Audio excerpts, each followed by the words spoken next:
مر گئے, یہی اسٹروک ڈاکٹر سے مر صاحب گئے. آپ کی بات میری سمجھ میں آ گئی. میں نے جو اس کے اوپر پیپر پڑھا, اس کے اندر تقریباً 50 وہ لوگ جو کہ کرونا سے مرے ان کی ٹاپسی ہوئی, اس میں سے صرف 3 ایسے لوگ تھے جو امریکہ نے کی. امریکہ نے اس پہ چادر ہماری طرح ڈال دی. باقی یہ ڈیٹا ہمیں بتا رہا ہے کہ یہ ہارٹ اٹیک بھی کر رہا ہے, یہ اسٹروکس بھی کر رہا ہے, کیونکہ یہ کلوٹ والا جو معاملہ ہے یہ ابھی تک کسی نے سامنے لائے نہیں. مجھے فرمائیے, 2 باتیں آپ سے پوچھوں گا کہ آپ ایک عام ڈاکٹر کے جو صرف پاکستان سے محبت کرتا ہے, وہ اگر یہ انفارمیشن جانتا ہے تو حکومت کے پاس کیا اتنا کوالیفائڈ کوئی اور ڈاکٹر ہے ہی نہیں جو کیبنٹ میں مشورہ دے سکے؟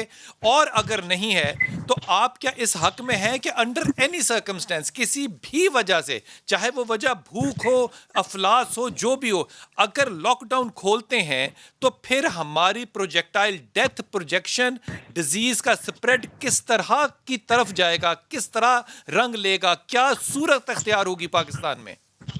دیکھیے یہ تو میرے لیے کہنا مشکل ہے کہ ان کے پاس اچھے ڈاکٹر نہیں ہیں, لیکن جب پورے پاکستان کے ڈاکٹر یک زبان ہر فورم پہ یہ کہہ رہے ہیں تو مجھے سمجھ میں نہیں آتی کہ گورنمنٹ نے کیوں وہ سٹینڈ لیا ہوا ہے.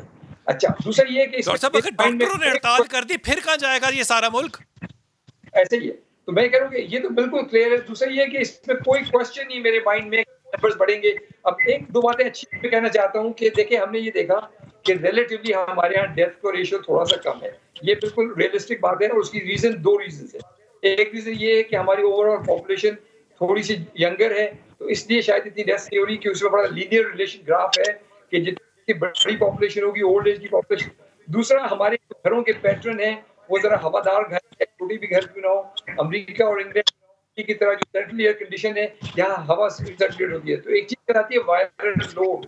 جتنا زیادہ وائرل لوڈ ہوا میں ہوگا اتنے ہی زیادہ آدمی بیمار ہوگا, اور اسی لیے آپ کے ڈاکٹرز آئی سی یو میں ہیں جو کنٹینڈ اسپیسز میں ایکسپوز ہو رہے ہیں, ان میں ڈیتھ اور ان میں بیماری کی سیویرٹی بہت زیادہ ہے کمپیئر ٹو جن کو بہت معمولی سے ڈاکٹر ایکسپوجر صاحب, ہوا ہے. پروجیکشن اگلے 2 سے 4 ہفتے میں آپ پروجیکشن کیا دیکھ رہے ہیں؟ جس پروجیکٹائل پہ ابھی ڈیتھس اور بیماری پھیل رہی ہے, 2 سے 4 ہفتے میں آپ کیا دیکھ رہے ہیں؟